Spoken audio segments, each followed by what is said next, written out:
एक बीरबल की तरह वजीर बनना चाहता था अकबर का साला, लेकिन इस बार भी मिली हार। बीरबल बादशाह अकबर के नवरत्न में एक होने के साथ ही अकबर को बहुत प्रिय भी थे और इसी बात से अकबर के साले को बीरबल से खूब जलन थी।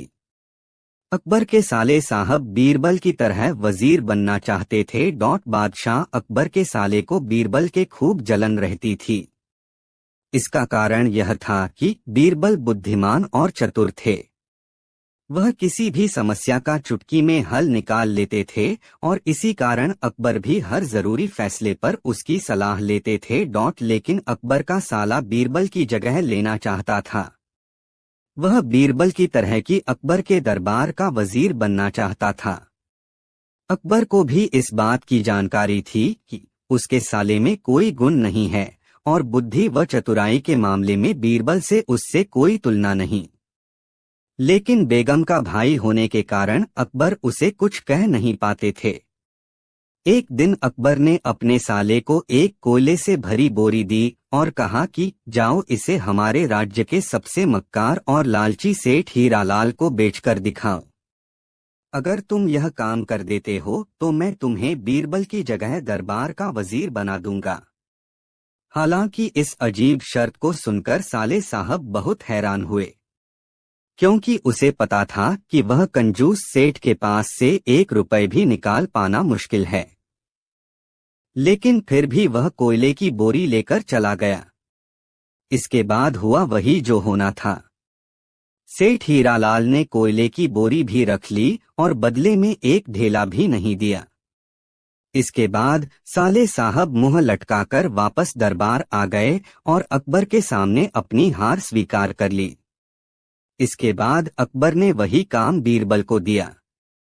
बीरबल ने कहा, सेठ हीरालाल जैसे मक्कार और लालची को मैं पूरी कोयले की बोरी नहीं बल्कि कोयले का सिर्फ एक टुकड़ा देकर ही 10,000 रुपए में ले आऊंगा।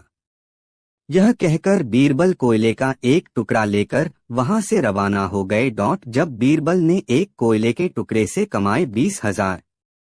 सबसे पहले बीरबल ने एक दर्जी के पास से मखमली कुर्ता सिलवाया और गले में हीरे मोतियों की मालाएं पहन ली। महंगी जूती पहनकर बीरबल ने कोयले के टुकड़े को बारीक सुरमे की तरह पिसवाया। पिसे हुए कोयले को एक सुरमे की छोटी चमकदार डिब्बी में भर लिया। बीरबल ने अपना भेष बदल लिया और एक मेहमान घर में रुककर राज्य में यह इश्तिहार दे दिया कि बगदाद से एक बड़े शेख आए हैं जो कि जादुई सुरमा बेचते हैं। इस सुरमे को आंखों में लगाने से मरे हुए पूर्वज दिखाई देते हैं। यदि पूर्वजों ने कहीं धन या आभूषण गाड़ा है तो उसका पता भी बताते हैं। 20,000 में तय हुए कोयले के टुकड़े की कीमत। यह बात पूरे राज्य में आग की तरह फैल गई और इस बात का पता सेठ हीरालाल को भी चला। सेठ हीरालाल लालची तो था ही, उसने सोचा कि उसके पूर्वजों ने कहीं न कहीं धन या जेवरात जरूर गाड़ कर रखे होंगे। इसलिए वह तुरंत भेष बदले हुए बीरबल के पास पहुंच गए और सुरमे की डिब्बी खरीदनी चाहिए। इसके बाद बीरबल ने सुरमी की कीमत 20,000 बताई और सेठ हीरालाल भी 20,000 में मान गया। इस तरह से एक कोयले के टुकड़े की कीमत 20,000 में तय हो गई। लेकिन सेठ हीरालाल ऐसे ही किसी चीज पर पैसे नहीं देता था, बल्कि वह बहुत होशियार भी था। उसने कहा, पहले मैं अभी ये सुरमा लगाऊंगा। अगर मुझे मेरे पूर्वज नहीं दिखे तो मैं पैसे वापस ले लूंगा। बीरबल ने कहा, जी हुजूर, आप ऐसा कर सकते हैं। चलिए शहर के चौराहे पर चलिए और वहां इस करिश्माई सुरमे को जांच लीजिए। इस तरह से चौराहे में सुरमे के चमत्कार को देखने के लिए भीड़ इकट्ठा हो गई। बीरबल ने ऐलान किया कि ये सेठ अभी तुरंत ये करिश्माई सुरमा अपने आंखों में लगाएंगे और अगर ये उन्हीं की औलाद होंगे जिन्हें ये अपना माँ बाप समझते हैं तो इन्हें इनके पूर्वज दिखाई देंगे और गड़े हुए धन के बारे में बताएंगे। लेकिन अगर आपके माँ बाप में से किसी ने भी बेईमानी की होगी और आप उनकी असल औलाद नहीं होंगे तो आपको कुछ भी नहीं दिखेगा। और ऐसा कहते ही बीरबल ने सेठ की आंखों में सुरमा लगा दिया। इस तरह से सेठ असमंजस में पड़ गया। उसने सुरमा लगाया और अपनी आंखें खोली। दिखना तो वैसे भी कुछ नहीं था, लेकिन सेठ बेचारा करता भी तो क्या करता। उनसे अपनी इज्जत बचाने के लिए बीरबल को 10,000 रुपए दे दिए और आगबबूला होकर वहां से चला गया। अकबर के साले ने मान ली हार। एक कोयले के टुकड़े से कमाए 20,000 रुपए लेकर बीरबल तुरंत अकबर के पास पहुंचा और रुपए थमाते हुए सारी कहानी सुनाई। पास में बैठे अकबर के साले का मुंह लटक गया और वह बिना कुछ कहे घर लौट गया। इस किस्से के बाद बीरबल के साले ने पूरी तरह के अपनी हाल मान ली और कभी बीरबल का स्थान नहीं मांगा। 2 पुतले की कीमत। हर दिन की तरह ही बादशाह अकबर का दरबार भरा हुआ था। सभी दरबारी कुछ चर्चा कर रहे थे। तभी एक सिपाही बादशाह अकबर के पास आता है और उनसे कहता है कि महाराज कोई सौदागर आया है। ये सौदागर कुछ विचित्र पुतले खिलौने अपने साथ लाया है। सौदागर कौन से पुतले की कीमत कितनी है ये जानना चाहता है। सौदागर का ये दावा है कि बादशाह अकबर ने या फिर किसी ने भी आज तक ऐसे खिलौने न कभी देखे होंगे और न कभी देखेंगे। ये बात सुनकर अकबर ने उस सौदागर को अंदर बुलाने की आज्ञा दी। सौदागर अंदर आया और फिर उसने अपनी पिटारी में से 3 पुतले निकाले। उसने उन पुतलों को बादशाह और बाकी सब दरबारियों के सामने रख दिया। उसने कहा कि बादशाह ये 3 पुतले बहुत विशेष हैं। पहले पुतले की कीमत 1,00,000 मुहरें हैं, दूसरे पुतले की कीमत 1,000 मुहरें हैं और तीसरे पुतले की कीमत केवल 1 मुहर ही है। बादशाह अकबर और बाकी सब दरबारियों ने तुरंत उस पुतलों को देखा। बादशाह बोले कि हमें तो ये तीनों पुतले एक जैसे ही दिखते हैं। सौदागर ने बादशाह से कहा कि महाराज भले ही ये 3 पुतले दिखने में एक जैसे हैं, लेकिन वास्तव में एक दूसरे से बहुत अलग है। अकबर ने फिर से उन पुतलों को देखा और इस बार उन्होंने बड़े ध्यान से देखा, लेकिन अभी भी वो इन पुतलों के बीच का अंतर नहीं पहचान पाए।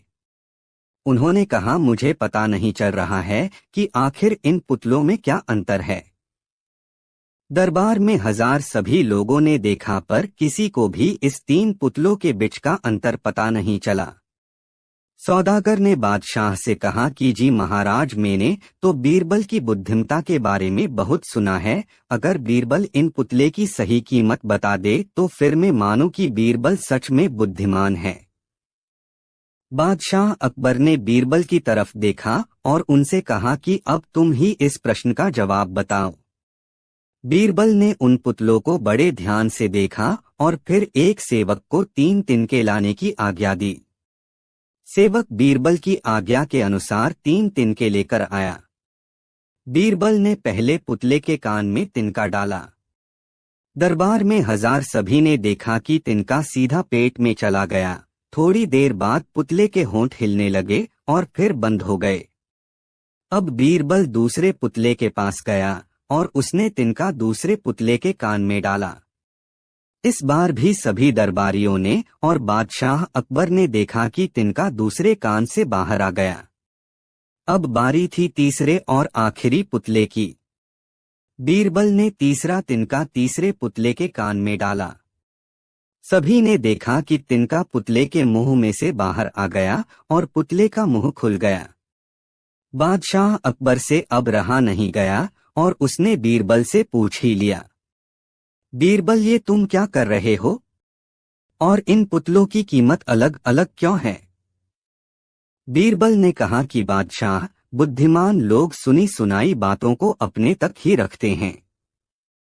वो लोग बातों को पक्की करने के बाद ही अपना मुंह खोलते हैं। पहले पुतले से हमें यही ज्ञान मिलता है और इसी कारण इस पुतले की कीमत 1,00,000 मुहरें हैं। कुछ लोग हर बात को अनसुना कर देते हैं, जैसे कि इस दूसरे पुतले ने किया, एक कान से सुना और उसे दूसरे कान से निकाल दिया। इस पुतले की कीमत 1,000 मुहरें हैं। कुछ लोग कान के कच्चे होते हैं।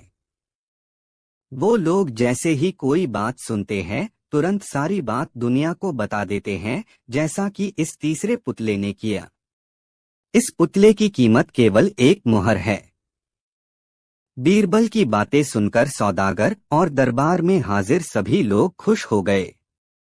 सौदागर ने कहा कि बीरबल, आज मैंने तुम्हारी बुद्धिमता देख ली और मैंने मान लिया कि तुम सच में बुद्धिमान हो। 3 अकबर और बीरबल की इस कहानी अकबर की कंजूस प्रवृत्ति, बादशाह अकबर की एक कंजूस प्रवृत्ति दिखाई देती है।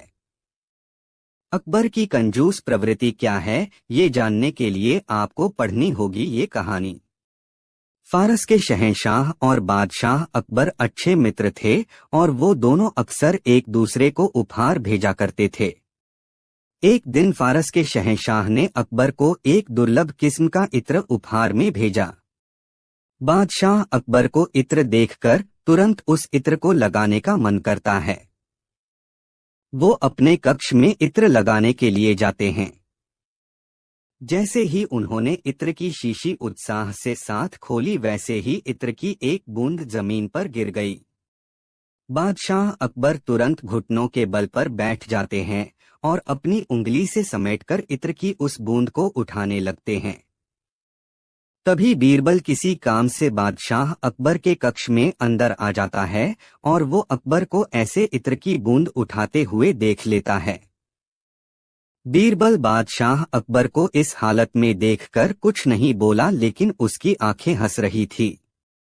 बादशाह अकबर को शर्मिंदगी महसूस हुई।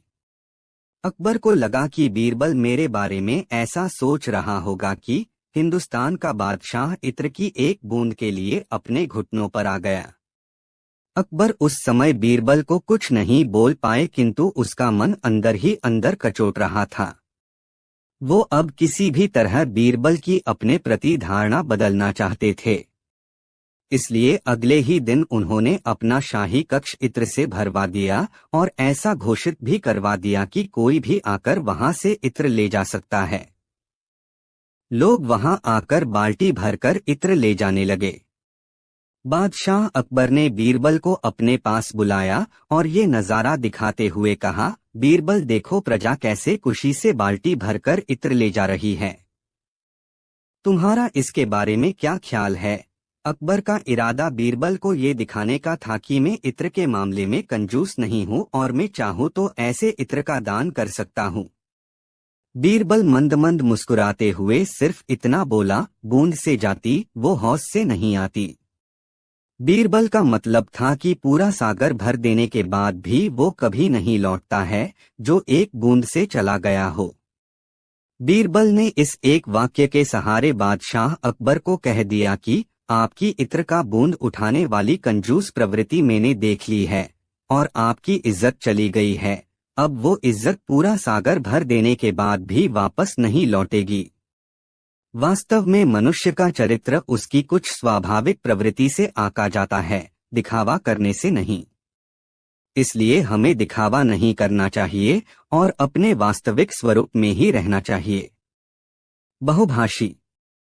एक दिन बादशाह अकबर को अपने विभिन्न प्रांतों में भाषाई विविधता देखकर दरबार में एक बहुभाषिक नियुक्त करने की इच्छा होती है। बादशाह चाहते थे कि उनके दरबार में एक बहुभाषिक हो, जिसकी मदद से वे अपनी प्रजा से आसानी से बात कर पाएं। बादशाह अकबर ने तुरंत अपने मंत्रियों को एक बहुभाषिक ढूंढने का आदेश दिया, जिसकी विभिन्न भाषाओं पर अच्छी पकड़ हो। बादशाह का यह आदेश उनके मंत्रियों और सैनिकों ने पूरे राज्य में प्रसारित कर दिया। कुछ दिनों के बाद एक व्यक्ति बादशाह अकबर के दरबार में हाजिर हुआ। उस व्यक्ति ने अकबर से कहा कि मैं कई भाषाओं का जानकर हूँ और मेरी पकड़ भी विभिन्न भाषाओं पर अच्छी है, आप मुझे बहुभाषिक के पद के लिए नियुक्त कर लीजिए। बादशाह अकबर ने उस व्यक्ति की परीक्षा लेने के लिए अपने दरबारियों को उससे अपनी अपनी भाषाओं में बात करने के लिए कहा। सभी दरबारी एक एक करके उस बहुभाषी से प्रश्न करने लगे। उन सभी दरबारियों को बहुभाषी ने उनकी ही भाषा में जवाब दिए। विभिन्न भाषाओं पर उस बहुभाषी की पकड़ देखकर बादशाह बहुत खुश हो जाते हैं और उस बहुभाषी को नियुक्त कर लेते हैं। अब बादशाह अकबर उस बहुभाषी से पूछते हैं कि तुम मुझे अब ये बताओ कि तुम्हारी मातृभाषा कौन सी है। बहुभाषी ने कहा, महाराज मैंने सुना है कि आपके दरबार में बहुत बुद्धिमान लोग हैं, क्या उनमें से कोई बता सकता है कि मेरी मातृभाषा कौन सी है। सभी दरबारियों ने अपने अपने अनुमान के आधार पर बहुभाषी की भाषा बताने का प्रयास किया, किंतु उनमें से किसी का भी अनुमान सही नहीं था। ये देखकर बहुभाषी बोला, महाराज लगता है मैंने कुछ गलत सुन लिया, मुझे यहाँ पर तो कोई भी बुद्धिमान नहीं लगता है। बहुभाषी की बात सुनकर अकबर को शर्मिंदगी महसूस हुई और उन्होंने बीरबल की तरफ देखा, क्योंकि बीरबल ने अब तक बहुभाषी की भाषा बताने का प्रयास नहीं किया था। बादशाह अकबर को अपनी ओर देखते हुए बीरबल ने उनसे कहा कि जहांपनाह मैं आपको कल बताऊंगा कि इस बहुभाषी की मातृभाषा कौन सी है। उस रात बहुभाषी को अकबर ने अपने दरबार के अतिथिगृह में ठहरने के लिए कहा था। अगले दिन बीरबल दरबार में उपस्थित होते हैं। अकबर ने बीरबल से कहा, बीरबल बताओ क्या है इस बहुभाषी की मातृभाषा। बीरबल ने कहा, जहां पनाह इनकी मातृभाषा बांग्ला है, आप इनसे पूछ लीजिए। बादशाह ने उस बहुभाषी से पूछा तो उसने कहा, हाँ बीरबल ने सही कहा, मेरी मातृभाषा बांग्ला ही है। अकबर ने बड़ी हैरानी के साथ बीरबल से पूछा कि तुम्हें कैसे पता चला। बीरबल ने कहा, कल रात मैंने शाही अतिथि गृह के बाहर अपना एक सेवक भेजा था। जब ये बहुभाषी वहां पर सो रहे थे तब मेरे भेजे हुए सेवक ने बाहर से दरवाजा खटखटाया। जैसे ही ये अपनी नींद खोलकर दरवाजा खोलने के लिए आए और उन्होंने दरवाजा खोला तब तक मेरा सेवक वहां से चला गया था। कुछ देर बाद फिर से मेरे सेवक ने दरवाजा खटखटाया और जब इन्होंने दरवाजा खोला तब बाहर कोई नहीं था। जब तीसरी बार मेरा सेवक दरवाजा खटखटा के चला गया तब ये गुस्से में चिल्लाने लगे। उस समय गुस्से में ये जो भाषा बोल रहे थे वो बांग्ला थी। बीरबल ने कहा, महाराज मैं पास ही के कक्ष में छुपकर सब सुन रहा था। मैं समझ गया कि इनकी मातृभाषा बांग्ला है, क्योंकि व्यक्ति कितनी ही भाषाओं का ज्ञाता क्यों न हो पर जब वो गुस्से में होता है तब वो अपनी मातृभाषा में ही चिल्लाता है। बहुभाषी को अब बीरबल की बुद्धिमत्ता के बारे में पता चल गया। अंत में बीरबल उस बहुभाषी से उनकी नींद खराब करने के लिए माफी भी मांगता है। बीरबल की बकरी और आम। एक दिन बादशाह अकबर ने बीरबल को याद किया। सभी दरबारी राजदरबार में बैठे हुए थे, लेकिन बीरबल वहां मौजूद नहीं थे। काफी देर इंतजार करने के बाद जब बीरबल नहीं आया तो अकबर ने एक दरबारी को बीरबल के घर पर भेजा और कहा, जाओ तुम बीरबल को बुलाकर लेकर आओ, उससे कहना हमने उसको याद किया है। जब दरबारी बीरबल के घर पर पहुंचा तो उसने देखा बीरबल एक बकरी के बालों की गिनती कर रहा था। दरबारी वहां जाकर बोला, तुमको महाराज ने याद किया है, तुम अति शीघ्र मेरे साथ अभी के अभी चलो। दरबारी की बात सुनकर बीरबल, तुम महाराज से जाकर कहना आज मैं एक बहुत जरूरी काम में व्यस्त हूँ, इसलिए मुझको आज दरबार में आने का समय नहीं मिल सकेगा।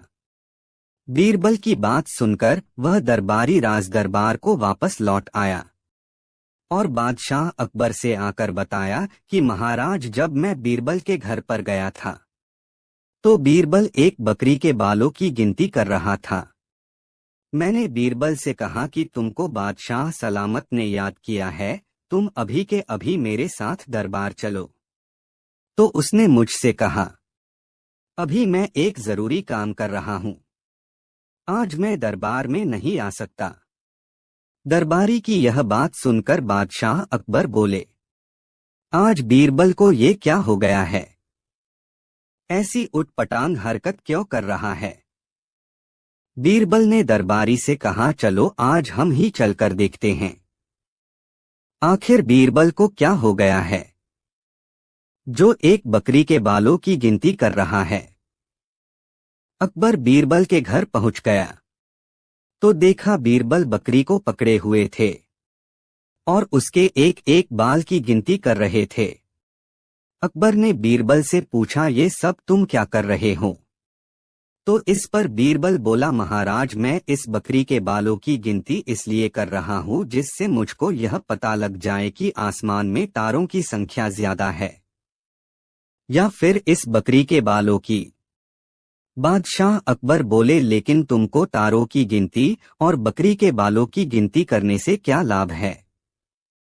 तारे संख्या में कितने भी हो, रोशनी तो अकेला चांद ही करता है।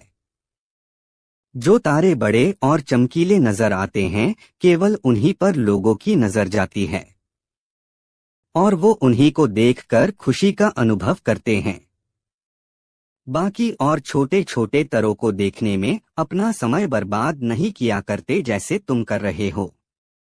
आज तुमने बकरी के बालों की गिनती करके अपनी मूर्खता का पूरा प्रमाण दे दिया है।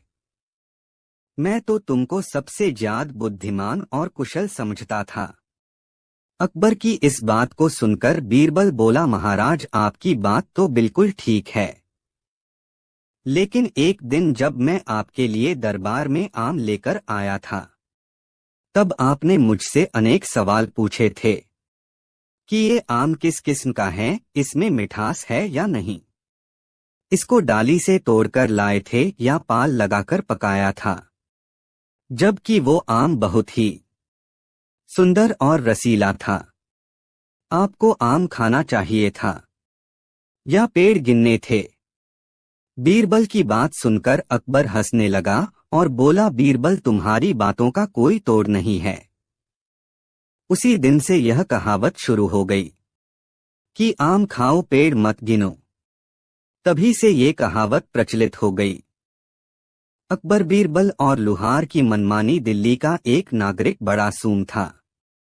वह अपने परिश्रम और कृपणता के कारण रत्नों का एक बड़ा कोष संग्रह किए हुए था। वह उन रत्नों को एक ऐसी साधारण संदूक में छिपाकर रखे हुए था कि जिससे देखने वाले को उसमें रत्न होने का भ्रम न हो सके। उसका घर भी साधारण गृहस्थों के समान कच्चा और टूटा फूटा हुआ था। भला ऐसे भग्न मकान में रत्न होने की कौन संभावना कर सकता था? दैवात एक दिन मध्य रात्रि में उसके घर में आग लगी। कंजूस उस आग को बुझाने की कोई तरकीब न देखकर कुछ साधारण वस्त्रों को लेकर घर से बाहर निकल आया। ये वस्त्र उसके रोजमर्रा के काम आने वाले थे। घर जलने की चिंता में बेचारा कंजूस छाती पीट पीट कर रुदन करने लगा। उसके रोने का शब्द सुन और आग की लपट देखकर उसके अड़ोस पड़ोस के बहुतेरे आदमी एकत्र हो गए। उन आदमियों में एक लोहार भी था। लोहार ने कंजूस को फटकारते हुए कहा, इस साधारण झोंपड़े के लिए तू इतना रुदन क्यों कर रहा है? इसमें तेरा कौन सा बड़ा नुकसान हो जाएगा? सुम बोला, भाई, तू झोंपड़ा जलता देखता है और मैं अपने रत्नों को जलते देख रहा हूँ। फिर तू ही बता कि क्यों कर न रोऊं? लोहार ने कहा, वह धन कहाँ और किस चीज में रखा हुआ है? तब सूमड़ा उंगली से बगल की एक कोठरी दिखलाते हुए बोला, उसी कोठरी में एक काठ की पुरानी संदूक रखी हुई है जिसमें 7 लाख के जवाहरात बंद हैं। लोहार ने कहा, यदि मैं उन जवाहरातों को बाहर निकाल लाऊंगा तो अपने मनमानी जवाहरात तुझे दूंगा और बाकी मैं लूंगा। सर्वस्व जाता देख कंजूस ने उसकी बात मान ली। लोहार अग्नि से बचने की तरकीब जानता था, इसलिए उस जलती हुई आग में साहस कर कूद पड़ा और कोठरी में पहुंचकर उस संदूक को बाहर निकाल लाया। इस प्रकार पिटारी को अपनी बगल में रखकर अग्निकांड देखने लगा। थोड़ी देर बाद जब अग्नि का वेग घट गया और लोगों के हृदय में शांति आई तो पिटारी का मामला उपस्थित हुआ। जिस वक्त लोहार और कंजूस में ऐसी शर्तें तय की थी, उस समय लोहार ने एक और चालाकी की थी। उस जगह के 2 मनुष्यों को अपना गवाह बना लिया था। गवाहों के सामने ही वह पिटारी खोली गई। पिटारी खुलते ही जवाहरातों की चमक बाहर तक फैल गई। जैसे धन देखकर गवारों की दशा होती है, वही दशा लोहार की भी हुई। उस अमूल्य रत्नों की ढेरी को देखकर उसका मन फिर गया।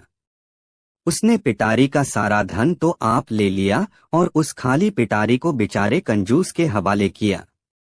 कंजूस लुहार की अनीति देखकर बहुत चकराया और गिड़गिड़ाकर उससे कहने लगा, भाई, आधा धन मुझे दो और बाकी आधा आप ले लो। इसमें मेरी राजी है। लुहार डांटकर बोला, क्या पहले मेरे तेरे बीच ऐसी शर्त पक्की नहीं हुई थी कि मैं तुझे अपनी मनमानी दूंगा? अब चूं चपड़ क्यों करता है? दोनों में वाद विवाद होते होते संपूर्ण रात्रि व्यतीत हो गई और सूर्योदय का समय आया। सुंगड़े ने आधे रत्नों को पाने के लिए बहुतेरा प्रयास किया, परंतु लुहार उसकी एक भी सुनने को तैयार नहीं था। सुंगड़े ने लाचार होकर बादशाह अकबर के पास अर्जी गुजारी। मामला पेचीदा देखकर बादशाह ने बीरबल को बुलाया और उनका सारा हाल सुनाकर उसे न्याय करने की आज्ञा दी। बादशाह की आज्ञा शिरोधार्य कर बीरबल ने उन दोनों से अलग अलग बयान लिया और उन बयानों को पृथक पृथक दो कागजों पर लिखकर उस पर उनके हस्ताक्षर कराए। फिर उन दोनों से बारी बारी साक्षी लेकर प्रमाणित कराया कि उनका कहना बिल्कुल सत्य है और उन्हें मान्य है। तब बीरबल ने पहले पहल लुहार से पूछा, तुमको इसमें से क्या क्या लेना मंजूर है? लुहार बोला, मेरी इच्छा जवाहरात लेने की है। बीरबल ने तुरंत निर्णय कर दिया, तू जवाहरात इस कंजूस को दे दे और स्वयं खाली पिटारी ले ले। यह निर्णय सुनकर लुहार ने शर्तनामे की तरफ इशारा किया।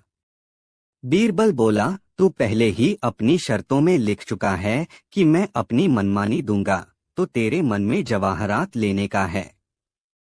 अतएव तेरी जबान से ही निर्णय हो गया। अब जवाहरातों को इसे देकर आप खाली पिटारी लेकर चला जा।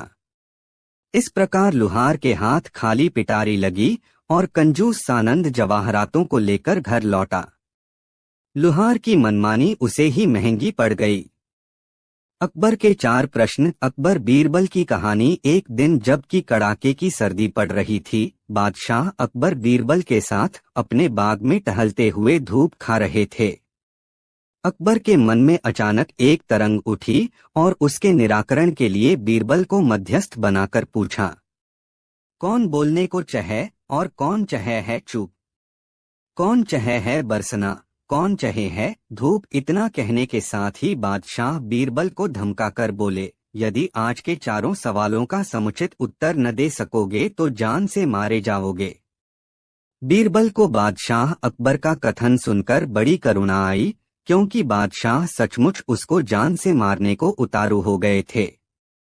दूसरे, करुणा इसलिए आई कि इतने छोटे से प्रश्न के लिए बादशाह अकबर इतना उग्र रूप क्यों धारण करते हैं। इसका उत्तर तो एक बुद्धिमान लड़का भी समझकर दे सकता है। खैर, इस समय तो अपनी जान बचानी चाहिए। ऐसा विचार कर वह बोला, माली बरसन को चहे, धोबी के मन धूप। साई चाहे बोलना, चोर चाहे जू चूप। बादशाह को बीरबल का यह युक्तिसंगत दोहा बहुत भला मालूम हुआ, परंतु वह उससे और भी सरलार्थ चाहते थे।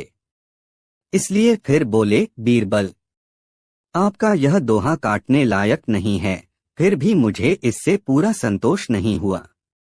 इसलिए कोई दूसरी विधि से और स्पष्ट कर मुझे समझावो। बीरबल ने कहा कि बहुत अच्छा, और यह दूसरा दोहा रचकर पढ़ सुनाया। अति का भला न बोलना, अति की भली न चूप। अति का भला न बरसना, अति की भली न धूप। फिर भी बादशाह अकबर संतुष्ट नहीं हुए। उन्होंने बीरबल से दूसरा उत्तर मांगा। तब बीरबल बोला, हे पृथ्वीनाथ, सबका मूल मंत्र यह है कि अपनी अपनी सभी चाहते हैं।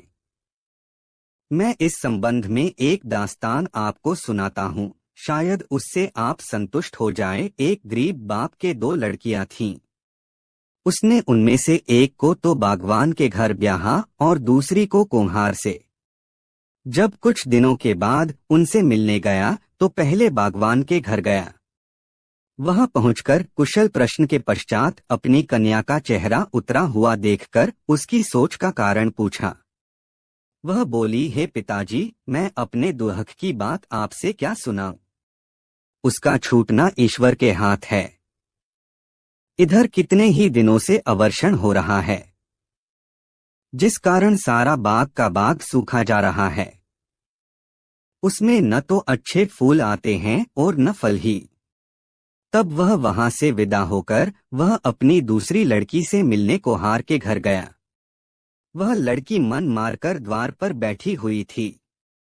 पिता से मिलकर बड़ी प्रसन्न हुई और अपना सारा दुखड़ा सुनाकर फिर मौन हो गई।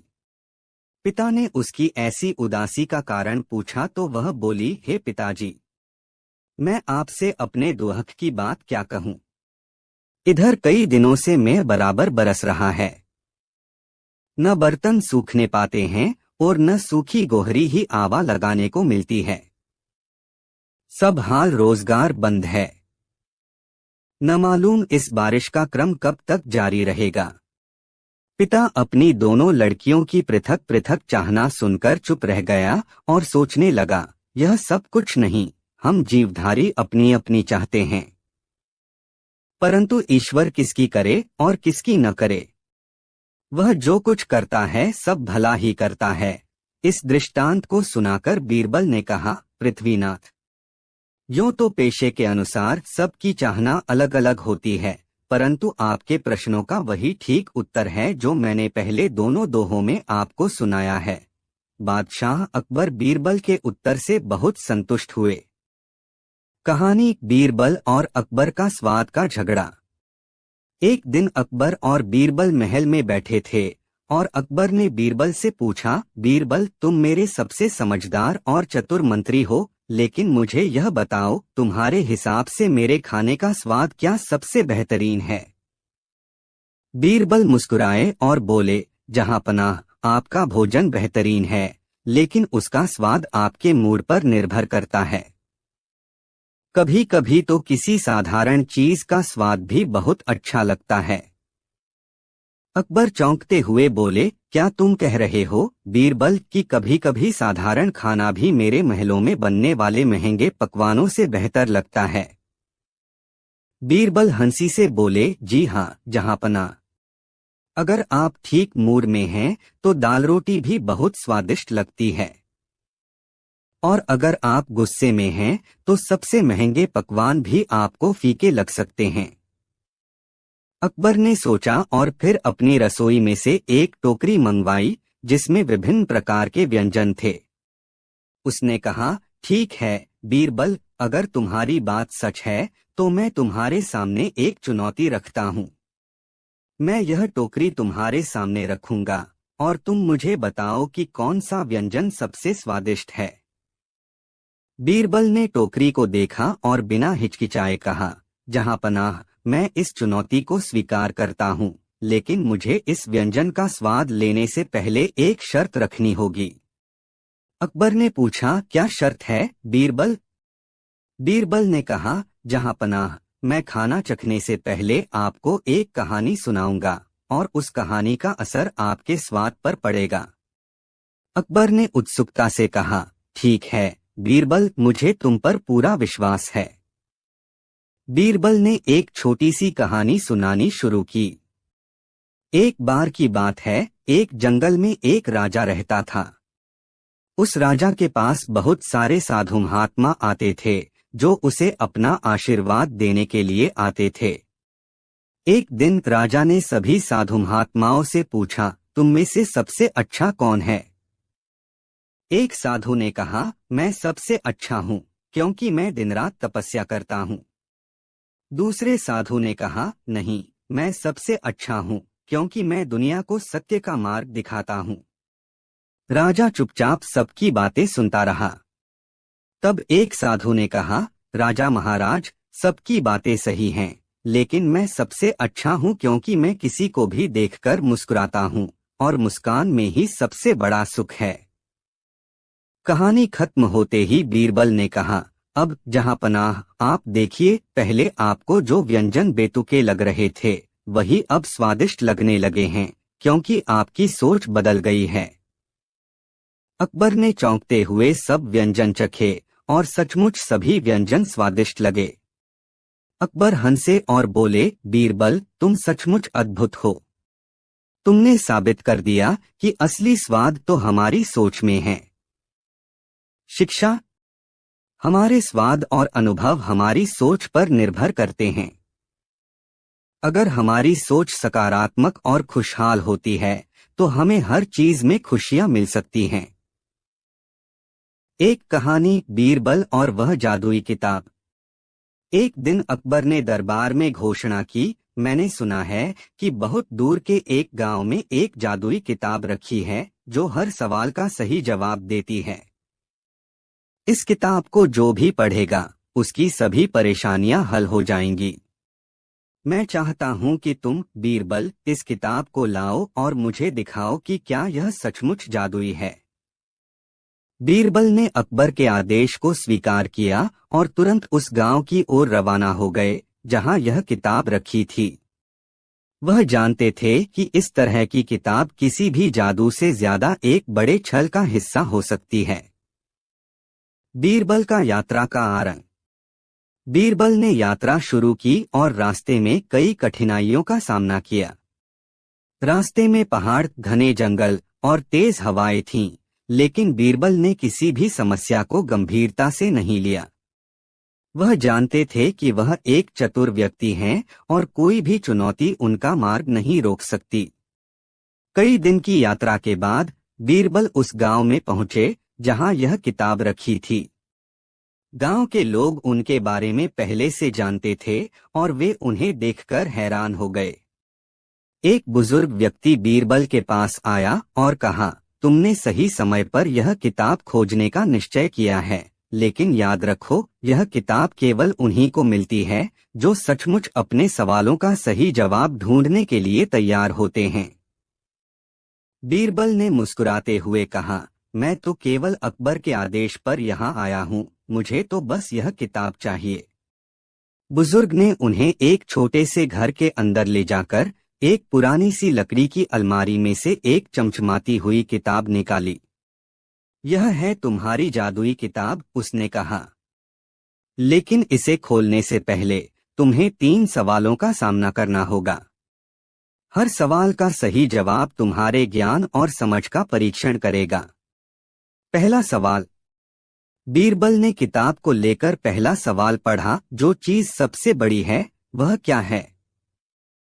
बीरबल ने पहले तो सोचा, फिर मुस्कुराते हुए जवाब दिया, जो सबसे बड़ी है वह है आदमी की सोच, क्योंकि वही उसे किसी भी रास्ते पर चलने के लिए प्रेरित करती है। किताब की पन्नों में हलचल हुई और वह खुल गई। सही जवाब, किताब ने कहा। दूसरा सवाल। अब बीरबल ने दूसरा सवाल पढ़ा, जो सबसे कठिन है वह क्या है? बीरबल ने बिना समय गवाए उत्तर दिया, सबसे कठिन है अपने आप को जानना और अपनी कमजोरियों को स्वीकार करना। किताब फिर से हिली और इस बार भी सही जवाब मिला। तीसरा सवाल। अब तीसरा सवाल था, जो सबसे सुंदर है वह क्या है? बीरबल कुछ समय तक सोचते रहे और फिर मुस्कुराकर उत्तर दिया, सबसे सुंदर वह चीज है जो किसी के दिल में है, क्योंकि अगर दिल साफ हो तो वही सबसे सुंदर होता है। किताब ने फिर से हलचल की और खुल गई, साथ ही यह आवाज आई, सभी सवालों के सही उत्तर दिए। तुमने साबित कर दिया कि तुम सचमुच अपने ज्ञान और समझ से परिपूर्ण हो। किताब का रहस्य। बीरबल ने किताब को खोलते हुए पूछा, अब बताओ, यह किताब जादुई है या कुछ और? किताब ने जवाब दिया, यह किताब किसी जादू से नहीं बल्कि जीवन की सच्चाइयों से भरी हुई है। जो लोग इन सवालों को समझते हैं वे जीवन के सबसे बड़े रहस्यों को जान पाते हैं। किताब का असल जादू यह नहीं कि यह किसी को कोई तंत्र मंत्र सिखाती है, बल्कि यह इस बात को दर्शाती है कि असली ज्ञान अंदर से आता है। बीरबल ने किताब को बंद किया और वापस अकबर के पास लौटे। अकबर का सवाल। अकबर ने बीरबल से पूछा, क्या सचमुच वह किताब जादुई थी? बीरबल ने जवाब दिया, यह किताब जादू से अधिक ज्ञान का प्रतीक है। इसमें कोई तंत्र मंत्र नहीं था, लेकिन इसमें जीवन के गहरे सवालों के उत्तर थे। जो लोग इन उत्तरों को समझते हैं वे अपने जीवन में सही मार्ग पर चलते हैं। अकबर ने बीरबल की बातों को ध्यान से सुना और कहा, तो यह किताब हमें सिर्फ यह सिखाती है कि असली जादू हमारे अंदर है और हमें अपने ज्ञान और समझ से जीवन की सच्चाई को पहचानना चाहिए। बीरबल ने सिर झुकाया और कहा, बिल्कुल महाराज, यही असली ज्ञान है। कभी कभी हम किसी जादू या चमत्कारी चीज की तलाश करते हैं, लेकिन असली जादू हमारे भीतर ही होता है। जीवन के सही उत्तर हमें खुद के अनुभवों और हमारी सोच से मिलते हैं। अकबर बीरबल एक दरबार में विचित्र चुनौती। एक दिन अकबर के दरबार में एक विचित्र व्यक्ति आया। उसने शानदार कपड़े पहने थे और उसके हाथ में एक बड़ी चमचमाती तलवार थी। उसने अकबर को सलाम किया और कहा, जहां पनाह, मैं दूर के राज्य का विद्वान हूँ। मुझे आपके दरबार की बुद्धिमानी की कहानियां सुनाई गई हैं। आज मैं एक अनोखा सवाल लेकर आया हूँ। अगर आपके दरबार में कोई इसका जवाब दे दे तो मैं अपनी पूरी दौलत उसे दे दूंगा। लेकिन अगर कोई जवाब न दे सका तो मुझे आपकी राजमुद्रा चाहिए। अकबर को यह चुनौती रोचक लगी। उन्होंने कहा, हमारी राजमुद्रा बड़ी कीमती है, लेकिन हमारे दरबार में बीरबल हैं। तुम अपना सवाल पूछो। खंड 2, सवाल और उलझन। विद्वान ने मुस्कुराते हुए सवाल पूछा, दुनिया की सबसे कीमती चीज क्या है जिसे खोने के बाद कोई इंसान दोबारा हासिल नहीं कर सकता? दरबार में सन्नाटा छा गया। सभी दरबारियों ने एक दूसरे की ओर देखा, लेकिन कोई जवाब नहीं दे पाया। कुछ ने सोचा कि यह सोना चांदी होगा, कुछ ने कहा प्यार, लेकिन विद्वान ने सभी जवाबों को गलत ठहराया। अकबर भी चिंतित हो गए। उन्होंने बीरबल की ओर देखा और कहा, बीरबल, क्या तुम इस सवाल का जवाब दे सकते हो? खंड 3, बीरबल का जवाब। बीरबल ने थोड़ी देर सोचा और मुस्कुराते हुए कहा, जहां पनाह, इस सवाल का जवाब बहुत सीधा है। दुनिया की सबसे कीमती चीज है समय। एक बार समय चला जाए तो उसे कभी वापस नहीं लाया जा सकता। विद्वान चौंक गया। उसने कहा, यह सच है। मैं इस जवाब की उम्मीद नहीं कर रहा था। बीरबल, तुमने मुझे हरा दिया। खंड 4, विद्वान की सच्चाई। विद्वान ने अपना वादा निभाते हुए बीरबल को अपनी पूरी दौलत दे दी, लेकिन बीरबल ने वह धन वापस अकबर के खजाने में जमा करवा दिया। तभी बीरबल ने अकबर से कहा, जहां पनाह, इस व्यक्ति की तलवार नकली है। मुझे लगता है कि यह विद्वान नहीं बल्कि कोई ठग है। इसकी तलाशी ली जाए। सिपाहियों ने विद्वान की तलाशी ली तो उसकी जेब में चोरी के गहने और नकली दस्तावेज मिले। विद्वान ने अपनी गलती मान ली और कहा, मैंने यह सब आपकी राजमुद्रा पाने के लिए किया था। मुझे माफ कर दीजिए। खंड 5, शिक्षा और न्याय। अकबर ने कहा, माफी तो तुम्हें नहीं मिलेगी, लेकिन तुम्हें यह सिखाने के लिए दंड दिया जाएगा कि समय और ईमानदारी की कीमत क्या होती है। विद्वान को सजा दी गई और बीरबल की बुद्धिमानी की फिर से सराहना हुई। इस कहानी से हमें यह सीखने को मिलता है कि समय से कीमती कुछ नहीं है। जो इसका सही उपयोग करता है वह जीवन में सफलता पाता है। बीरबल और सूखे आम का झगड़ा। एक दिन अकबर के दरबार में दो किसान आए। दोनों का एक आम के पेड़ पर विवाद था। पहले किसान ने कहा, जहां पनाह, यह पेड़ मेरे खेत में है, इसलिए यह मेरा है। दूसरे किसान ने विरोध किया, लेकिन यह पेड़ मैंने लगाया था और मैंने ही इसकी देखभाल की है। अकबर ने मामला बीरबल के सामने रखा और कहा, बीरबल, यह पेड़ किसका है, इसका न्याय तुम ही करो। बीरबल ने मुस्कुराते हुए दोनों किसानों से पूछा, क्या इस पेड़ में अभी फल हैं? पहला किसान बोला, नहीं, अब यह सूख गया है और फल नहीं देता। दूसरा किसान बोला, लेकिन इसके फल मीठे और बड़े होते थे। बीरबल ने थोड़ी देर सोचा और फिर आदेश दिया, दोनों किसान पेड़ की जड़ से एक एक मुट्ठी मिट्टी लेकर आए। दोनों ने वैसा ही किया। बीरबल ने मिट्टी सूंघी और कहा, जिसने इस पेड़ की देखभाल की है उसे मिट्टी से प्यार महसूस होगा। अब मैं इसे आग में डालता हूँ। देखता हूँ कौन इस मिट्टी की रक्षा करना चाहता है। जब मिट्टी को जलाने का नाटक किया गया, दूसरा किसान रो पड़ा और बोला, जहांपनाह, यह पेड़ मुझे दे दीजिए। इसकी मिट्टी मेरी यादों का हिस्सा है। बीरबल मुस्कुराया और अकबर से कहा, जहांपनाह, यह पेड़ इसी किसान का है। पेड़ का मालिक वही है जो इसके सूखने के बाद भी इसे अपना मानता है। अकबर ने बीरबल की चतुराई की तारीफ की और दूसरा किसान अपने पेड़ को वापस पाकर बहुत खुश हुआ।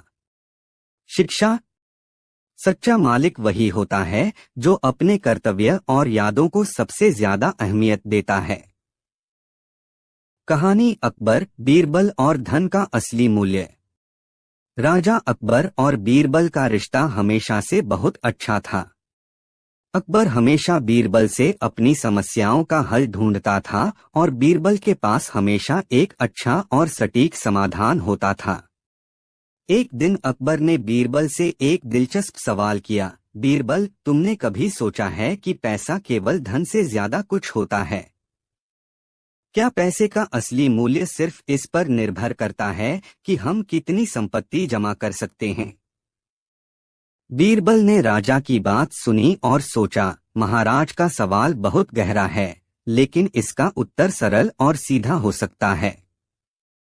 बीरबल मुस्कुराए और बोले, महाराज, अगर आप मेरी अनुमति दें तो मैं आपको इसका उत्तर देने के लिए एक छोटा सा प्रयोग करना चाहता हूँ। अकबर ने उत्सुक होकर पूछा, कैसा प्रयोग, बीरबल?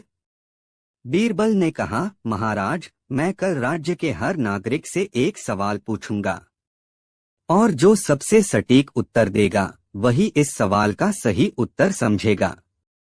अकबर ने कहा, ठीक है बीरबल, मैं इंतजार करूंगा। अगले दिन बीरबल ने राज्य के विभिन्न स्थानों पर जाकर लोगों से एक सवाल पूछा, पैसा क्या है और इसका असली मूल्य क्या होता है? लोगों ने अलग अलग जवाब दिए। कुछ ने कहा कि पैसा सुख, समृद्धि और ऐशो आराम का प्रतीक होता है, जबकि कुछ ने कहा कि पैसा शक्ति और सम्मान पाने का साधन होता है। कुछ ने यह भी कहा कि पैसा सिर्फ संतुष्टि के लिए होता है और जो ज्यादा पैसा कमाता है वह सबसे खुश होता है। बीरबल ने सभी जवाबों को ध्यान से सुना और फिर राजा अकबर के पास जाकर उनसे कहा, महाराज, मैंने राज्य के लोगों से पूछा कि पैसा क्या है, लेकिन मुझे एक जवाब भी ऐसा नहीं मिला जो मुझे संतुष्ट कर सके। अकबर ने सोचा और कहा, बीरबल, अब हमें इस सवाल का सही उत्तर मिलना चाहिए।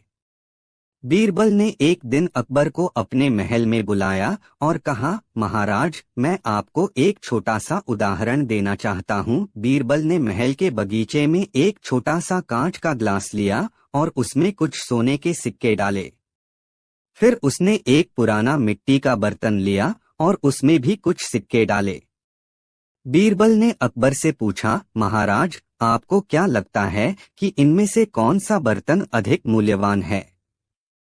अकबर ने बिना सोचे समझे जवाब दिया, बेशक कांच का ग्लास, क्योंकि उसमें सोने के सिक्के हैं। बीरबल ने मुस्कराते हुए कहा, यह सही है कि कांच का ग्लास दिखने में ज्यादा सुंदर और आकर्षक है, लेकिन क्या आप जानते हैं कि जब हम उसे एक दुर्घटना में गिराते हैं तो वह टूट जाएगा और उस टूटे हुए ग्लास से कोई लाभ नहीं होगा। फिर बीरबल ने मिट्टी के बर्तन को उठाया और कहा, लेकिन यह मिट्टी का बर्तन भले ही साधारण दिखता हो, लेकिन यह टिकाऊ और मजबूत है।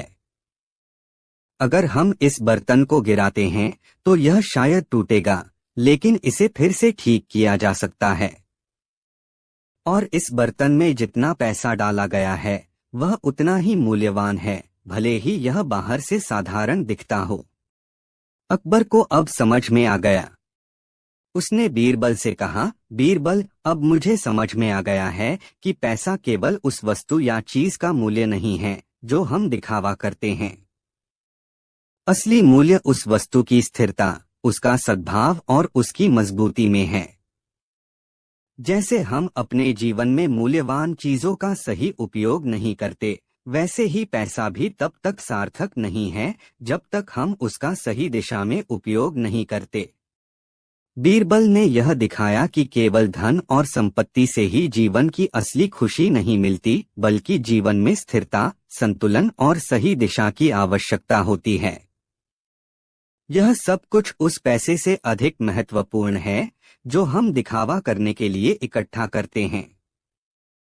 जैसे मिट्टी का बर्तन टिकाऊ और स्थिर होता है, वैसे ही हमारी अच्छाई और ईमानदारी भी सच्चे धन का प्रतीक होती है।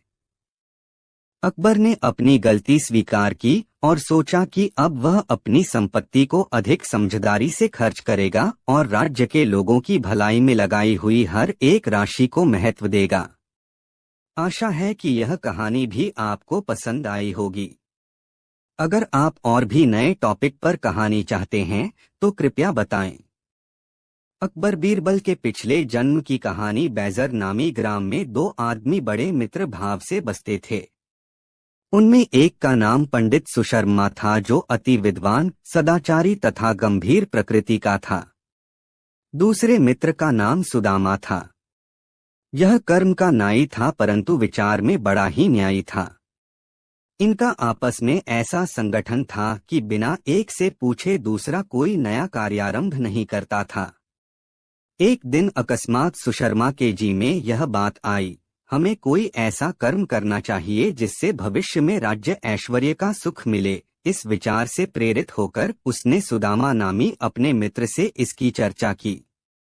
सुदामा ने कहा, मित्रवर, मेरा धर्म भी यही कहता है कि आपको तपश्चर्या करने की अनुमति दूं और तपश्चर्या के समय आपका सहयोग कर मैं भी अपना अगला जन्म संवारूं। सुशर्मा अपने मित्र को अपनी सम्मति से सहमत देखकर बड़ा प्रसन्न हुआ और मित्र सुदामा नाई के सहित प्रयाग को चला गया।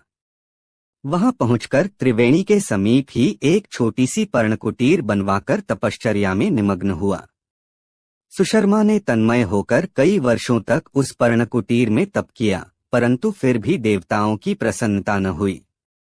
तब ऐसी तपश्चर्या से उसका मन उब गया और उस प्रणाली को बदलकर संन्यास धारण किया। काषाय वस्त्र पहनकर पुनः तप करने में दत्तचित्त हुआ। सुदामा नाई भी छत्रछाया की तरह उसकी सेवा करता हुआ अपना धर्म पालन करने लगा। उसका अनुमान था कि सन्यासी की सेवा से मनोभीष्ट फल की प्राप्ति कर लूंगा। दोनों की प्रगाढ़ मैत्री थी। इन्हें आपस के सहयोग से कठिन से कठिन कार्य साधन में किसी प्रकार का कष्ट नहीं होता था। जब इस ढंग से तप करते हुए भी 12 वर्ष बीत गए, कुछ भी हासिल न हुआ, यानी देवता प्रसन्न नहीं हुए, तब इन दोनों को बड़ा दुख हुआ और एक दूसरे का मुख देखते हुए इस बात के अनुसंधान में लगे कि अब कौन सा यत्न किया जाए कि जिससे अभीष्ट फल की प्राप्ति हो। अपने मित्र सुदामा को चुप देखकर सन्यासी बोला, मित्र सुदामा, तुम भली भांति देख रहे हो कि हमें तप साधन करते 24 वर्ष का समय बीत गया, लेकिन कार्य की सिद्धि न हुई। तब आखिर ऐसा कौन सा उपाय किया जाए कि जगत में हमारी अपकीर्ति न हो। मेरे मन में तो यह आता है कि आत्महत्या के अतिरिक्त निवृत्ति का दूसरा मार्ग नहीं है, लेकिन इससे भी मुक्ति नहीं मिलती। इसमें भी एक बात बड़े अड़चन की है। शास्त्रकारों ने आत्महत्या को बड़ा पाप बतलाया है। तब भाई तुम ही कोई ऐसी युक्ति निकालो जिससे शास्त्रानुकूल सुख प्राप्त हो।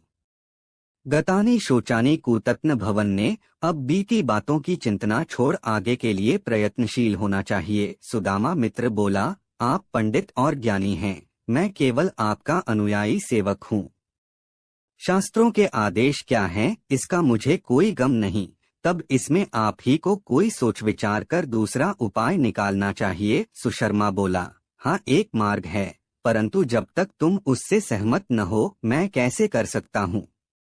शास्त्रों में ऐसा प्रमाण मिलता है कि जो प्राणी त्रिवेणी के तट पर बैठकर आत्मविसर्जन करता है उसको आत्महत्या का पाप नहीं लगता, बल्कि अभीष्ट फल की प्राप्ति होती है। सुदामा नाई पंडित सुशर्मा की इस सम्मति से सहमत हो गया और वे अपने सामानों का अलग अलग 2 गट्ठर बनाकर एक जगह गाड़कर चलता हुए वहां से चलकर जगत जननी भागीरथी के तट पर आए।